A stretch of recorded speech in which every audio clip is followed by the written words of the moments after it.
ಸುರಿಯುತ್ತಿರುವುದನ್ನ ಸರ್ವಾಂಗದ ಮೇಲೆ ಪಂಚಭಾನನ ಪುಷ್ಪವೃಷ್ಟಿ ಕಂಡು ತೊಲೆ ತೂಗುತ್ತಿದೆ ಸರಸಿ ಜೋದ್ಭವನ ಸುಂದರ ಸೃಷ್ಟಿ.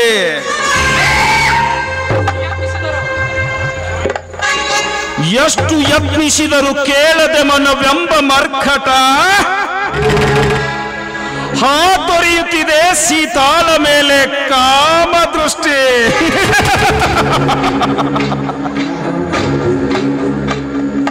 ಏನವಳ ಸೌಂದರ್ಯ ಎಂತು ಬಣ್ಣಿಸಲಿ ಅವಳ ರೂಪ ರಾಶಿಯನ್ನು.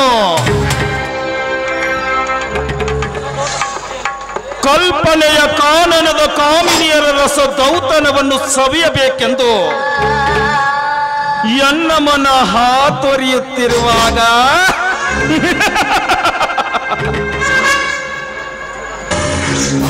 ಸೀತಾ ಸೀತಾ ಓಹೋ, ಶಾಸಕರಾದ ತಾವು? ಸೀತಾ, ಅಗತ್ಯವಿದ್ದಲ್ಲಿ ಆಗಮಿಸಬೇಕಾಗುತ್ತದೆ ಸೀತಾ. ಬರಗಾಲದ ಭವನೆಯಿಂದ ನೀರಿಲ್ಲದೆ ತತ್ತರಿಸುವ ನಿಮ್ಮ ಚಿಂತನೆಯನ್ನು ವಿಚಾರಿಸಿ ಬತ್ತಿ ಬರಿದಾದ ಕೆರೆಗೆ ನೀರು ತುಂಬಿಸಬೇಕೆಂದು ಬಂದಿರುವೆ. ಶಾಸಕರಾದ ತಾವು ಸ್ವತಃ ನಮ್ಮ ಮನೆ ಬಾಗಿಲಿಗೆ ಬಂದು ನಮ್ಮ ಕಷ್ಟವನ್ನು ವಿಚಾರ ಮಾಡುವುದಂದ್ರೆ ನಿಜಕ್ಕೂ ತಾವು ರೈತರ ಮಕ್ಕಳು. ತಾವೀಗ 5 ನಿಮಿಷ ಕುಳಿತುಕೊಂಡ್ರೆ ಈಗಲೇ ಹೋಗಿ ನಮ್ಮ ಯಜಮಾನರನ್ನು ಕರೆದುಕೊಂಡು ಬರ್ತೀನಿ. ಸೀತಾ, ಕೈಯಲ್ಲಿ ತುಂಬಿದ ತಂಬಿಗೆಯನ್ನು ಹಿಡಿದು ಅಂಬುಜಮುಖಿಯಂತೆ ವರ್ಣರಂಜಿತವಾಗಿ ನಿನ್ನ ಶೋಭಿಸುವ ರೂಪ ಸೂರ್ಯ ಪ್ರಕಾಶದ ತಾಪಕ್ಕೆ ಬತ್ತಿ ಬಾಡಿತು ಅಂತ ಚಿಂತನೆ ಬರ್ತಾ ಇದೆ. ಅಂದ್ರೆ ಇದೇನು ಸಾಹೇಬ್ರೆ ನಿಮ್ಮ ಮಾತಿನ ಅರ್ಥ? ಅರ್ಥ ನೋಡು ಸೀತಾ, ನನ್ನ ಪ್ರತಿಯೊಂದು ಮಾತನ್ನು ಅರ್ಥ ಮಾಡಿಕೊಳ್ಳದೆ ನೀನು ಅನರ್ಥವೆಂದು ಭಾವಿಸಿದರೆ ವ್ಯರ್ಥ ಕೊರಗಿ ಹೋಗುವುದು ನಿನ್ನ ಜೀವನ. 10 ವರ್ಷಗಳಿಂದಲೂ ಹೊಂಚು ಹಾಕಿ ಕುಳಿತುಕೊಂಡಿರುವ ಈ ಚಂದ್ರೇಗೌಡನ ಪ್ರೇಯಸಿ ನೀನಾಗದಿದ್ದಲ್ಲಿ ಬಾನೆತ್ತರಕ್ಕೆ ಹಾರುವುದು ಈ ನಿನ್ನ ಪ್ರಾಣ. ಪ್ರಾಣ? ಎಲ್ಲೋ ಸಾಹುಕಾರ, ಪ್ರಾಣದ ಆಸೆಗಾಗಿ ಮಾನವನ್ನು ಕಳೆದುಕೊಳ್ಳೋ ಹೇಸೆ ಹೆಣ್ಣು ನಾನಲ್ವೋ?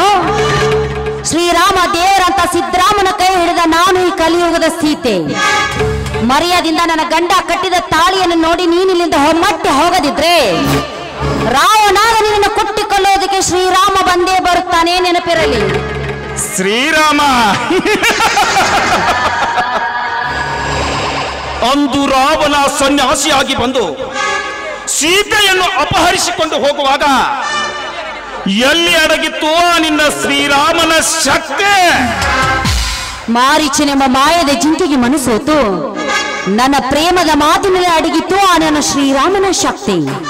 ಇಲ್ಲದಿದ್ರೆ ನಿನ್ನ ರಾವಣ ಯಾಕೋ ನನ್ನ ಮೈದುನ ಹಾಕಿದ ಗೆರೆ ದಾಟಿದರೆ ಸಾಕು ಅಂತೆ ಸುಟ್ಟು ಬೂದಿಯಾಗಿ ಹೋಗುತ್ತಿದ್ದ ಆ ನಿನ್ನ ರಾವಣ.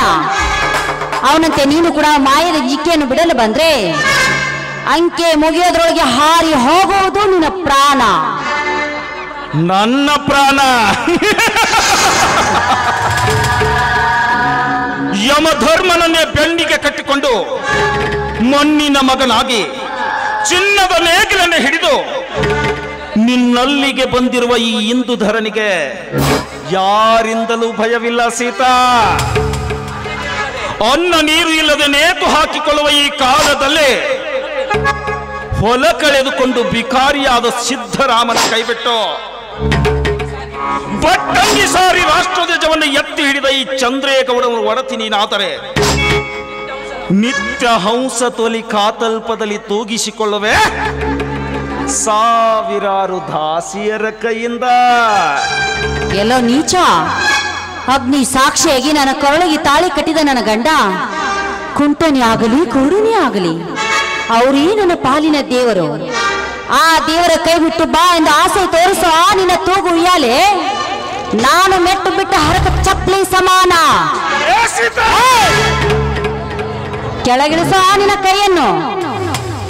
ಸಾಧ್ಯವಿಲ್ಲ ಸೀತಾ, ಸಾಧ್ಯವಿಲ್ಲ. ಎತ್ತಿದ ನನ್ನ ಕೈ ನಿನ್ನ ಕುತ್ತಿಗೆಯನ್ನು ಹಿಡಿದು ಮುತ್ತಿನ ಪಲ್ಲಕ್ಕಿಯೊಳಗೆ ಹಾಕಿ ನಿನ್ನನ್ನು ಬೆತ್ತಲೆಯನ್ನಾಗಿ ಮಾಡುವೆ. ಬಾರೇ ನನ್ನ ಚೆಲುವೆ, ಬಾ.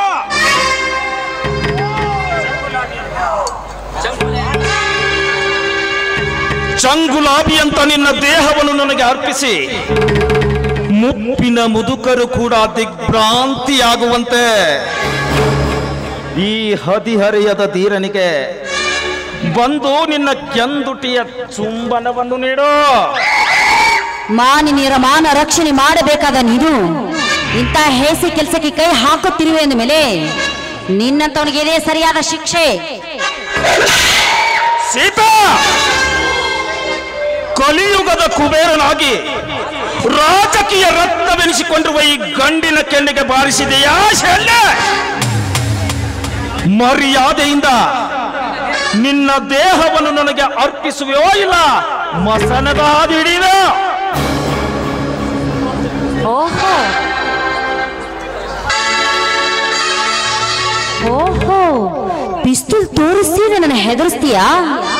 ಎಲ್ಲೋ ಭಂಡ, ಹುಟ್ಟಿದಾಗಲೇ ಸಾವನ್ನು ಬೆನ್ನಿಗೆ ಕಟ್ಟಿಕೊಂಡು ಬಂದಿರೋ ಈ ಸಾಧ್ವಿಗೆ ನಿನ್ನ ಸಾವಿನ ಬೆದರಿಕೆ ನನಗಿಲ್ಲ. ನಾನು ಈ ಪುಣ್ಯ ಭಾರತಾಂಬೆಗೆ ಅವತರಿಸಿ ಬಂದ ಕಲಿಯುಗದ ಸೀತೆ. ಸೀತಾ,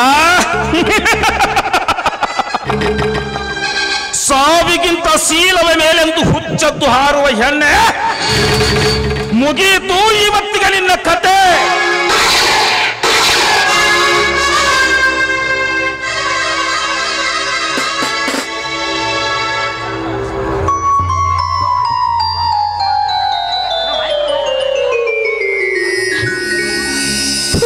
ಪಾಪಿ, ಕೊನೆಗೆ ನನ್ನ ಪ್ರಾಣವನ್ನು ತೆಗೆದು ಬಿಟ್ಟಿಯಲ್ಲೋ. ಈಗಲೂ ಕಾಲ ಮಿಂಚಿಲ್ಲ ಸೀತಾ, ಈಗಲೂ ಕಾಲ ಮಿಂಚಿಲ್ಲ. ನೀನೇ ನನ್ನ ಚಂದ್ರಮನೆಂದು ಚಕೋರಿಯಾಗಿ ಹೇಳಿದರೆ ವಿಳ್ಳೆ ಬೆಲೆ ಕೊಟ್ಟು ಸ್ವೀಕರಿಸುವೆ ನಿನ್ನನ್ನ. ಮತ್ತೆ ಮತ್ತೆ ಅದೇ ಮಾತನ್ನು ಎತ್ತಿದ್ಯಾ ಆದ್ರೆ ನಿನ್ನ ನೆತ್ತಿನ ಸಿಳಿ ಹಾಕಿ ನಿನ್ನ ಬಿಸಿ ರಕ್ತ ಕುಡಿಯುವುದಕ್ಕೆ ಉತ್ತರ ಅಧಿಕಾರಿ ಬಂದೇ ಬರುತ್ತಾನೆ. ಸೀತಾ, ಆ ಉತ್ತರಾಧಿಕಾರಿಗೆ ಇದೇ ನನ್ನ ಉತ್ತರ.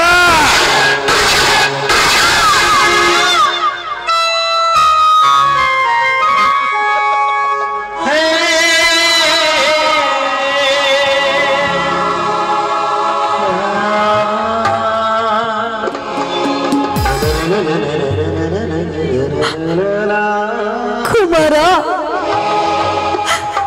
ಸ್ವಾಮಿ,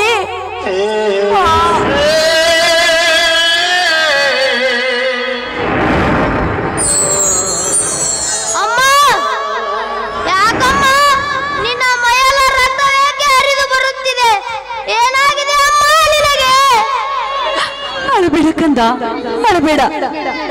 ಅಲ್ಲಿ ಹೋಗುತ್ತಿದ್ದಾನಲ್ಲ ಪಾಪಿ, ಅವನಿಂದಲೇ ಇವತ್ತು ನನ್ನ ಪ್ರಾಣ ಪಕ್ಷಿ ಹಾರಿ ಹೋಗ್ತಾ ಇದೆ ಕಂದ.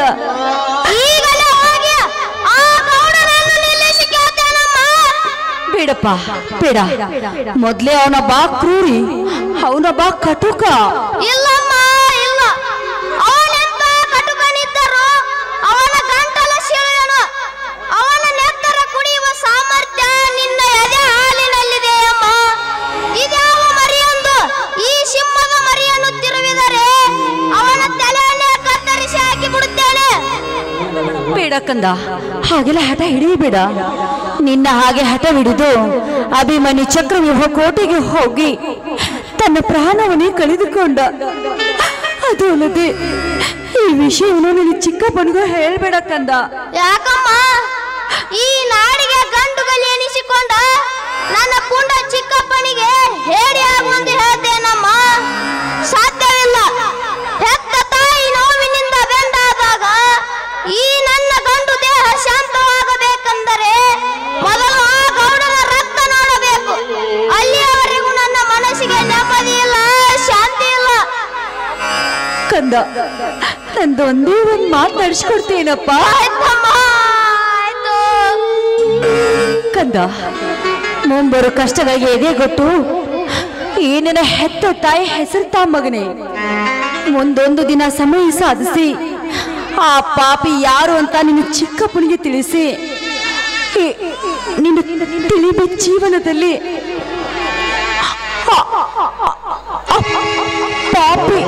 ಆ ಪಾಪಿ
ತಾಯಿಗೆ ನೀಚರ ಗುಂಡಿಗೆ ಬಲಿಯಾಗಿ ಮಸಣದ ಹಾದಿ ಹಿಡಿದಳಪ್ಪ ನನ್ನ ತಾಯಿ. ಸೀತಾ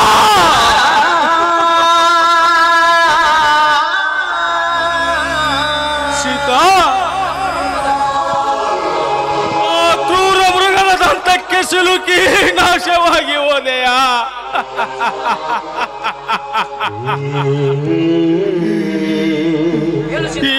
ಹೇಳು ಸೀತಾ, ಈ ನಿನ್ನ ಕುಮಾರನ ಕೀರ್ತಿ ಬಾಳೆತ್ತರಕ್ಕೆ ಬೆಳಗಲೆಂದು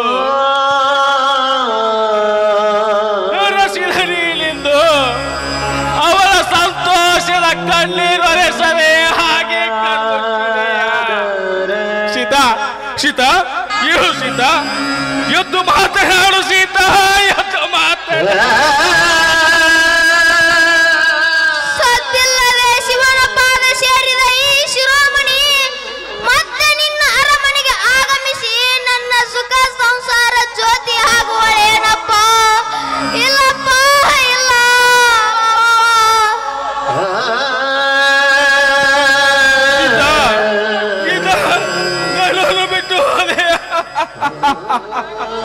ಅಣ್ಣ ಕುಮಾರ, ಯಾಕಪ್ಪ ನಿಮ್ಮ ಅಳು? ಏನಾಗಿದೆ ಎಲ್ಲ ಹೇಳಲು ಶಕ್ತಿ ಇಲ್ಲ ತಮ್ಮ, ಶಕ್ತಿ ಇಲ್ಲ.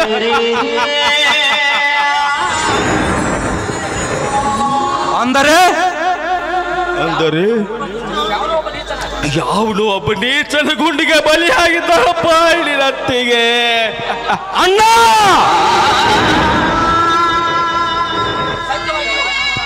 ಸತ್ಯವಾಗಿಯೂ ನನ್ನ ಅತ್ತಿಗೆ ಗುಂಡಿಗೆ ಬಲಿಯಾಗಿದ್ದಾಳೆನಣ್ಣ. ಹೇಳಣ್ಣ ಹೇಳು. ನೋಡದೆ ಅವನಾರೆಂದು ಹೇಗೆ ಹೇಳಲಿ ತಮ್ಮ, ಹೇಗೆ ಹೇಳಲಿ? ಅತ್ತಿಗೆ ಅತ್ತಿಗೆ, ಹುಲಿಯಂತ ನಿನ್ನ ಮೈದುನನಿದ್ದರೂ ನಿನ್ನನ್ನು ಗುಂಡಿಗೆ ಆಹುತಿ ಮಾಡಿದನಲ್ಲಮ್ಮ. ನಾನಿದ್ದು ಸತ್ತಂತೆ. ತುತ್ತಿಟ್ಟ ಹತ್ತಿಗೆ ಪ್ರಾಣ ಕಾಪಾಡದೆ ಇವನೆಂತ ಪ್ರತಾಪಶಾಲಿ ಎಂದು ಇಡೀ ಊರಿಗೆ ಮಾತಾಡುತ್ತಿದೆ ಅಮ್ಮ. ಏನು ಮಾಡಲಿ ಅತ್ತಿಗೆ, ಏನು ಮಾಡಲಿ? ಆದರೆ ಒಂದು ಮಾತು ಅತ್ತಿಗೆ,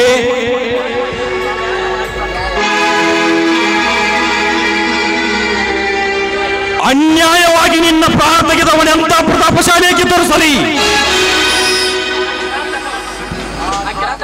ಆ ಕಿರಾತಕನನ್ನು ದುರ್ಗಮ್ಮನ ಹರಕೆ ಕೋಣದಂತೆ ಅಟ್ಟಾಡಿಸಿ ಕರೆದು ಆ ಸೇಡಿನ ರಕ್ತದಿಂದ ನಿನ್ನ ಸಮಾಧಿಯ ನೈವೇದ್ಯಕ್ಕೆ ಅರ್ಪಿಸದಿದ್ದರೆ ನಿನ್ನ ಮೈದುನ ಛಲಗಾರ ಕಲಿಯುಗದ ಭೀಮನೆ ಅಲ್ಲ, ಇದು ನಿನ್ನ ಶವದಾಣೆಯಾಗಿಯೂ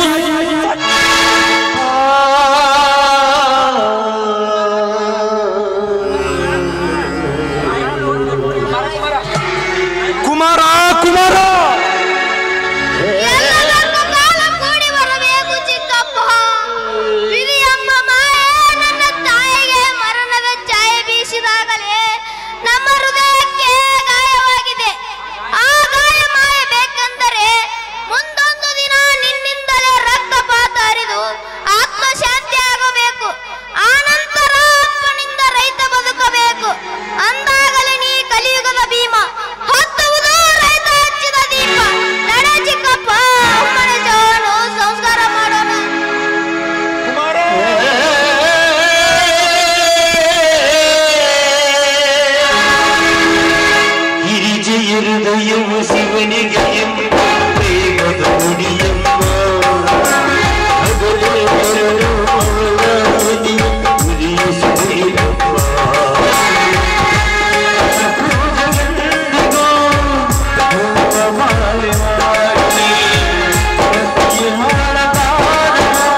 ಸೀತಾ, ನಾನೇ ಕಲಿಯುಗದ ಸೀತೆ ಎಂದು ಗರ್ವದಿ ಗೆರತಿಯ ಹಾಡನ್ನೇ ಹಾಡಿದ ನಿನ್ನ ಪಾಡಿಂದು ಕಾರ್ಮೋಡದ ಮಡಿಲೇರಿದೆ. ಲೇ ಸಿದ್ಧರಾಮ, ಈ ಚಂದ್ರೇಗೌಡನೆಂದರೆ ಬರೀ ನಕರೇಗೌಡನೆಂದು ತಿಳಿದುಕೊಂಡಿರುವೆಯಾ? ಕೈಯಲ್ಲಿ ಬಂದೂಕನ್ನೇ ಹಿಡಿದು ಸಿಂಧೂರ ಲಕ್ಷ್ಮಣನೆಂತ ನಿಂತರೆ ಎಣಿಕೆ ಇಲ್ಲದಷ್ಟು ಹೆಣದ ರಾಶಿಗಳು ಬೀಳುವವು ಈ ಶಾಸಕನ ಮನೆಯ ಮುಂದೆ.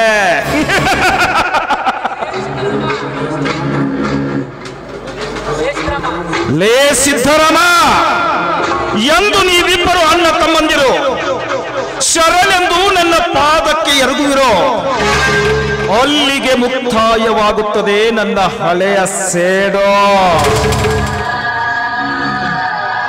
ಅಷ್ಟೇ ಅಲ್ಲದೆ ನಾಳೆ ನಡೆಯುವ ನನ್ನ ಪರ್ಸನಲ್ ಮೀಟಿಂಗ್ ನಲ್ಲಿ ನಿನ್ನ ಬಲಗೈ ಬಂಟ ಯಶವಂತನನ್ನು ಕೊಲೆಗೈದು ಆ ಕೊಲೆ ಪಾತಕದಲ್ಲಿ ನರ್ತಕಿಯಾಗಿ ಬರುವ ಸರೋಜಿನಿಯನ್ನು ನಿನ್ನ ಮಡದಿಯನ್ನಾಗಿ ನಿರ್ಮಿಸಿ ನಿಮ್ಮನ್ನು ಬೀದಿ ಪಾಲಾಗಿ ಮಾಡದಿದ್ದರೆ ನನ್ನ ಹೆಸರು ಚಕ್ರವರ್ತಿ ಚತುರ ಚಂದ್ರೇಗೌಡನೇ ಅಲ್ಲ.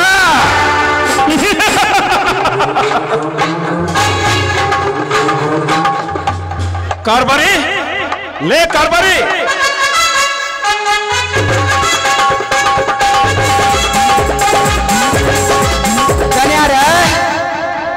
ದನ್ಯಾರ ನೀವು ಹೇಳಿದ ಮಾಡ್ತನ್ರಿ ಬರೋಬ್ಬರಿ. ಏನಿಲ್ಲ ನಾಳೆ ಸರಿಯಾಗಿ ಬೆಳಗ್ಗೆ 10 ಗಂಟೆಗೆ ಕುಬೇರ್ ಲಾಡ್ಜ್ನಲ್ಲಿ ಒಂದು ವಿಶೇಷ ಸಭೆ ಕರೆದು ಅಲ್ಲಿ ನರ್ತಕಿಯಿಂದ ಡ್ಯಾನ್ಸ್ ಏರ್ಪಾಡು ಮಾಡು. ಕುಬೇರ್ ಲಾಡ್ಜ್ನಾಗೆಲ್ಲ ಕತಮ್ ಆಗಬೇಕು ಹೌದಿಲ್ಲ ರೀ? ಕತಮ್ ಮಾಡೇ ಬಿಡೋಣ್ರಿ. ಅದಕ್ಕಿಂತ ಮುಖ್ಯವಾಗಿ ಆ ಸಭೆಗೆ ಮುಖ್ಯವಾಗಿ ಯಶವಂತನಿಗೆ ಬರಲಿಕ್ಕೆ ಹೇಳಬೇಕು. ಅವನ ಚರಿತ್ರೆಯನ್ನ ಬರೆಯುವುದಕ್ಕಾಗಿ ನರೇಂದ್ರ ಆ ಸಾಹಿತ್ಯ ಸಭೆಯ ಮುಖ್ಯಸ್ಥನಾಗಿರ್ತಾನೆ. ಧನ್ಯವಾದ. ಒಟ್ಟಡಿ ಅದ್ರ ಕಾಜಿನ ಬಿಡ್ರಿ, ಅದ್ರದ್ದೆಲ್ಲ ಸಜ್ಜು ಮಾಡೇ ಬಿಟ್ಟನ್ರಿ. ಕುಬೇರ ಬಾರಿ ಗಟ್ಟ ಬೀರ ತಗೊಂಡ ಬರೋಣನ್ರಿ. ಏನ್ಲೇ ಕಾರ್ಬಾರಿ, ಬ್ರ್ಯಾಂಡಿ ಕುಡಿತೇನ್ಲೇ? ಧನ್ಯಾರ ಕುಡಿತಿ ಅಂತ ಕೇಳ್ತೀರಲ್ರಿ, ಮೊದಲ ನಮ್ ಜನಕನ ಕಾಲದಿಂದ ನಡ್ಕೊಂಡ ಬಂದತ್ರಿ.